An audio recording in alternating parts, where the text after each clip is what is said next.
एक और शहीद है हमारी फहरिस्त में, जिसका जिक्र बहुत अशार में हुआ और बार बार हुआ, हजरत उमर फारूक रजी अल्लाह अन्हु। जज्बा बहुत है हजरत उमर के लिए, हमारे आपके दिलों में बड़ी मोहब्बत है, लेकिन हजरत उमर के पैगाम क्या है वो सुनने की, समझने की और अमल की जरूरत है। हजरत उमर के मकाम और मर्तबे के लिए बस एक बात काफी है कि हजरत उमर को प्यारे नबी सल्लल्लाहु अलैहि वसल्लम ने खुद मांगा। ये मुरादे रसूल हैं, ये मुरादे नबी हैं, खुद मांगा है।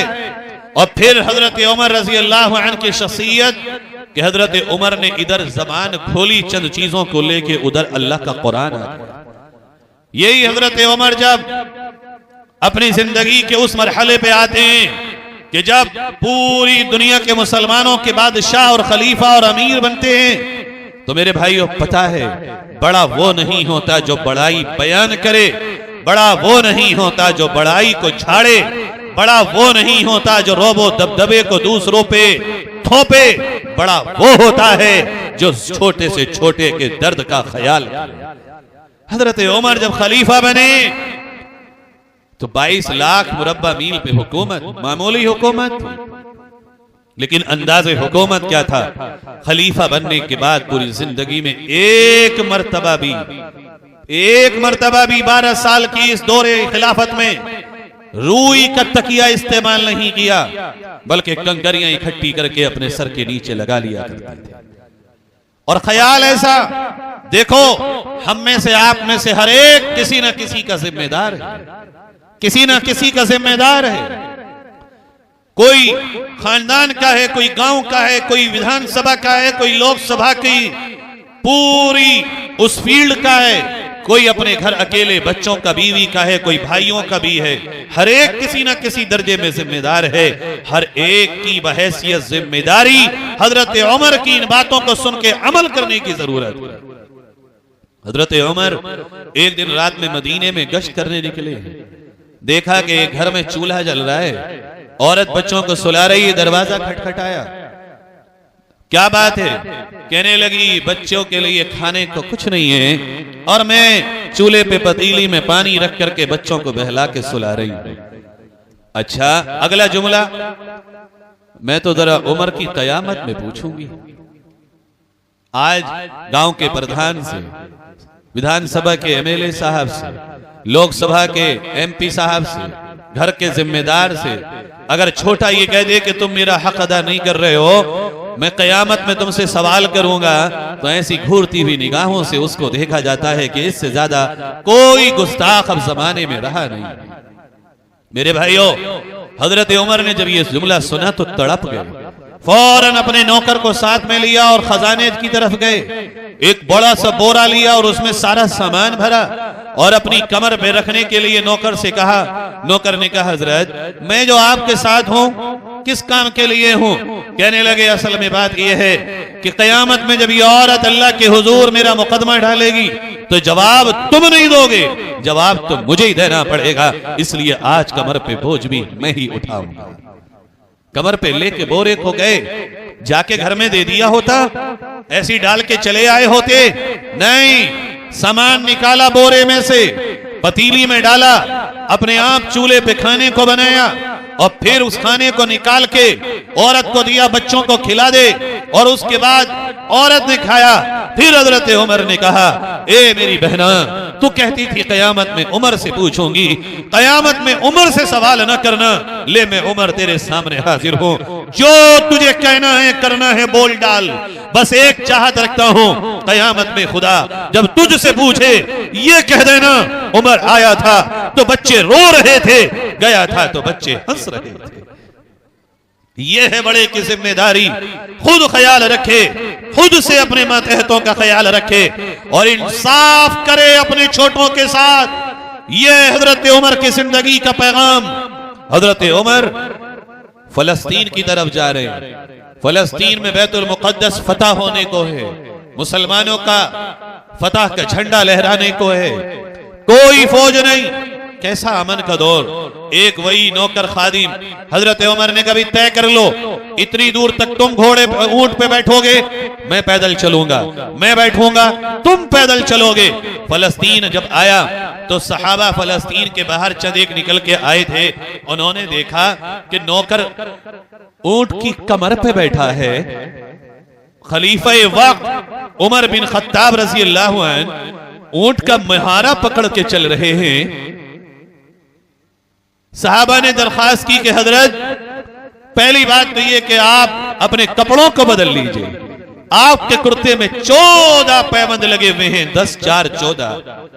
आप कपड़ों को बदल लीजिए और ऊंट पर आप सवार हो जाइए, इसलिए कि फलस्तीन की चारों तरफ फसीलों पे रूमियों का एक जम्मे गफीर है जो मुसलमानों की इस अजीम हुक्मरां की जियारत को आया हुआ है। वो इस हालत में आपको देखेंगे तो क्या कहेंगे। हजरत उमर ने उस वक्त एक तारीखी जुमला कहा, तुम भूल गए हो, नहनु कौमीन, हम वो लोग हैं, अइज़्ज़ना बिल इस्लाम, जिसने हम वो कौम हैं, अइज़्ज़ना अल्लाहु बिल इस्लाम, जिस कौम को अल्लाह ने फकत और फकत इस्लाम की वजह से इज्जत दी है। ये कपड़े न कल हमारी इज्जत है, न आज हमारी इज्जत है, हमारी इज्जत है इंसाफ, हमारी इज्जत है आदिल, हमारी इज्जत है इस्लाम के पैगाम को बुलंद करना। अब चाहे हमें नीचे चलना पड़े या ऊपर बैठना पड़े। इस आसमान ने वो नजारा देखा कि नौकर ऊंट पर सवार था और उमर ऊंट की रस्सी पकड़ के फलस्तीन में दाखिल हो रहे हैं। मेरे भाइयों, ये इंसाफ मेरे आपकी जिंदगियों से निकल गया। और जब किसी कौम की जिंदगी से इंसाफ मरता है तो मेरे भाइयों दिल मुर्दा हो जाते हैं, और जब दिल मुर्दा होते हैं तो वली कामिल की बात भी उनके दिलों पे असर करने से गुरेज करती है। आज हमें इंसाफ की जरूरत है, इंसाफ अपनी जिंदगियों में दाखिल करने की जरूरत है। यूं बातें तो बहुत हैं कहने को, एक बात बस और कहता हूं हजरत उमर के हवाले से, फिर हजरत उमर की शहादत की बात नकल करके अपनी बात को और जल्दी समेटने की कोशिश करता हूं। हजरत उमर रजी अल्लाह तआला अन्हु ऐसी हस्ती है कि नबी की कोई सुन्नत उनके सामने मिट रही हो और वो चुप रह जाएं, ये हो नहीं सकता था। एक दिन रात में सोए, हजरत अब्दुर्रहमान बिन औफ फौरन आए, कहने लगे अमीरुल मोमिनीन, मदीने से चंद किलोमीटर दूर इस्लामी लश्कर आया है, खैरियत को चलें। हजरत उमर फौरन उठे, चलो। गए और जाने के बाद वहां जो चौकीदार थे लश्कर के, उनसे कहा भाई तुम सो जाओ, नए चौकीदार आ गए। बादशाह क्या कह रहा है अपने आप को, चौकीदार, नए पहरेदार आ गए। आज हम थोड़े से बनते हैं तो चौकीदारों से वो सलूक करते हैं अपने गुलामों से, अपने खादिमों से, अपने मुलाजिमों से, कि उनको इंसान ही नहीं समझते। या उमर रज़ी अल्लाह अन्हु कह रहे नए चौकीदार आ गए, तुम सो जाओ। सुला दिया। तहज्जुद में उठे, जो काफिले के अमीर और इंचार्ज थे, जब उन्होंने देखा हजरत उमर तो घबरा गए। अमीरुल मोमिनीन, मुझे पता नहीं चला आपके आने का। कहने लगे नहीं कोई बात नहीं, बताओ कोई परेशानी। कहने लगे हाँ अमीरुल मोमिनीन, हफ्ते हो गए खाने को सालन ही नहीं है। अरे खाना नहीं है कि नहीं है। हजरत उमर ने फौरन हजरत अब्दुर्रहमान बिन औफ से कहा जल्दी से इनके खाने का बंदोबस्त करो। खाने का बंदोबस्त हुआ, देगे बनी, दस्तरखान लगे। हजरत उमर देग पे खुद निकालने बैठे। मैंने अपने हजरत मौलाना सैयद अरशद मदनी साहब दामद बरकातुम को देखा, जब भी वहाँ इजलास होता था गल्ला स्कीम का, दारुल उलूम में राब्ता मदारिस इस्लामिया अरबिया का, हम लोग खाना खिलाते होते थे पूरी टीम के साथ, और हमारे हजरत देख पे बैठे होते थे। हजरत उमर देख पे बैठ गए। अचानक निगाह पड़ी एक शख्स पर कि जो उल्टे हाथ से खाना खा रहा। सिर्फ इतनी सी बात पे हजरत उमर उठे और जाके उसके पास खड़े और कहने लगे, हे भाई, क्या तुझे पता नहीं है मेरे नबी की सुन्नत है सीधे हाथ से खाना, तू उल्टे हाथ से खाना क्यों खाता है? उन्होंने अपने सीधे हाथ पे जो कपड़ा पड़ा हुआ था जब उसको गिराया तो हजरत उमर खड़े से वहीं बैठ गए, ये देखकर कि उसका सीधा हाथ बाजू से बिल्कुल गायब है ही नहीं। और उसके घुटने पकड़ के रोने लगे, कहने लगे मेरे भाई तूने मुझे बताया क्यों ना कि तेरा हाथ नहीं है, कैसे कटाइए? कहने लगे अमीरुल मोमिनीन, जंगे मौता में जहां हजरत जाफर तैयार, शहीद जाफर तैयार मैदान में थे और जामे शहादत नोश कर रहे थे, और सहाबा जामे शहादत पी रहे थे, वहीं ये मेरा खुशनसीब हाथ भी था जिसने शहादत दी थी। हजरत उमर ने रोते हुए उससे कहा, मेरे भाई ये उमर तेरे सामने हाजिर है। अगर मेरे नबी ने क़यामत में मुझसे पूछा, उमर मेरा एक सहाबी वो भी था जिसका हाथ नहीं था, वो नहाता कैसे था, वो खाता कैसे था, वो चलता कैसे था, तो मैं जवाब न दे सकूंगा। तू बता मैं तेरी क्या खिदमत कर सकता हूं। उसके बाद हजरत उमर ने उन सहाबी को बिठाया, कहा तुम जिहाद में जाए बगैर मुजाहिद हो और तुम्हारी महाना तनख्वाह बैतुल माल से अदा की जाएगी। अब तुम्हें जिहाद में जाने की जरूरत नहीं है। ये कमजोरों को देख करके, माजूरों को देख के उनके दिल में तड़प उठती थी। आज हम मजाक बनाते हैं, ये पैर से लंगड़ा जा रहा है, ये टूटता जा रहा है, ये गोरा काला जा रहा है, ये अंधा बहरा काना जा रहा है। हम ऐसे अलकाब से और ऐसे लफ्जों से अपने परेशान, मजबूर, माजूर और अपाहज भाइयों को पुकारते हैं। प्यारो, ये अल्फाज से न पुकारा करो। किसी के हाथ को लेने वाले तुम नहीं हो, अल्लाह है, वो तुम्हारा भी ले सकता है। किसी को पैर से लंगड़ा बनाने वाले तुम नहीं हो, अल्लाह है, तुम्हें भी बना सकता है। तुम्हें तो उस वक्त तड़पने की जरूरत होती है कब इसके काम आ जाए, ताकि कयामत में खुदा कोई हमारा यही अमल कबूल कर ले तो बेड़ा पार लग जाए। यही हजरत उमर रजी अल्लाह अन्हु 26 ज़िलहिज्जा को फजर की नमाज पढ़ाने के लिए उस मस्जिद में आते हैं जो प्यारे नबी की मस्जिद है। एक मजूसी अबू लुलू फिरोज ने पीछे से खंजर मारा, एक पे एक वार किए। हजरत उमर नमाज की हालत है, अभी अल्हम्दु भी शुरू नहीं की थी, नमाज शुरू हो गई, खून के फव्वारे निकले और हजरत उमर खड़े से बैठ गए। उसको सहाबा ने पकड़ना चाहा, ना पकड़ सके, उसने खुद अपने आप को काट लिया और मर गया। उसके बाद हजरत उमर ने नमाज न तोड़वाई, बल्कि अब्दुर्रहमान बिन औफ को इशारा करके आगे बढ़ाया, नमाज पूरी कर, और एक खामोश पैगाम दिया मुसलमानों कि उमर की जिंदगी खतरे में है, मगर उमर की जिंदगी इतनी अफजल और अजीज नहीं है जितनी ये मेरे नबी की आंखों की ठंडक नमाज अजीज है। नमाज पूरी करो। नमाज पूरी की गई, हजरत उमर का खून बहता रहा, घर लाया गया, वक्त गुजरता चला गया। यहां तक के एक मुहर्रम का दिन आया, हजरत उमर रजी अल्लाह अन्हु ने अपने बेटे को बुलाया, ए अब्दुल्ला जा अम्मा आयशा के पास जा, और मेरा जी चाहता है अगर मेरी माँ मुझे इजाजत दे दे तो मैं भी उसी रोज़े रसूल में दफन हो जाऊं जहां मेरे नबी और अबू बकर हैं। अम्मा आयशा के पास हजरत अब्दुल्ला बिन उमर गए, माँ अब्बा ने भेजा है, बेटा खैरियत बताओ, बहुत बुरी हालत है, उम्मीदें टूट चुकी हैं। क्या कह रहे हैं? हजरत आयशा रोने लगी, कहने लगे अब्दुल्ला बिन उमर, माँ जी अब्बा ये चाहते हैं कि ये जो जगह बची है हजरत अबू बकर के बाद, अब्बा चाहते हैं मेरी कब्र भी मेरे नबी के पास बन जाए। हजरत आयशा ने रोते हुए कहा, ए अब्दुल्ला ये जगह तो मैंने रखी थी कि मैं अपने शौहर और अपने वालिद के पास ही दफन हो जाऊंगी, लेकिन मेरे शौहर को और मेरे वालिद को तेरे बाप से कितना प्यार था ये मैं जानती हूँ, ले ये जगह मैंने उमर के लिए कुर्बान कर दी। मेरे अजीजों, अम्मा आयशा ने अपनी जगह की कुर्बानी जिस हस्ती के लिए दे दी हो वो हस्ती कितनी अजीम होगी।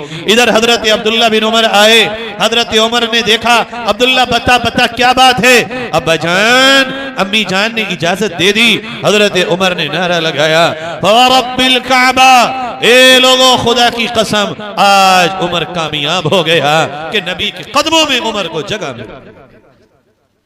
हजरत अब्दुल्ला बिन उमर ने उसके बाद हजरत उमर के सर को अपने यहाँ रख लिया, रान पे, क्या बोलते हैं इसको, रान पे रख लिया।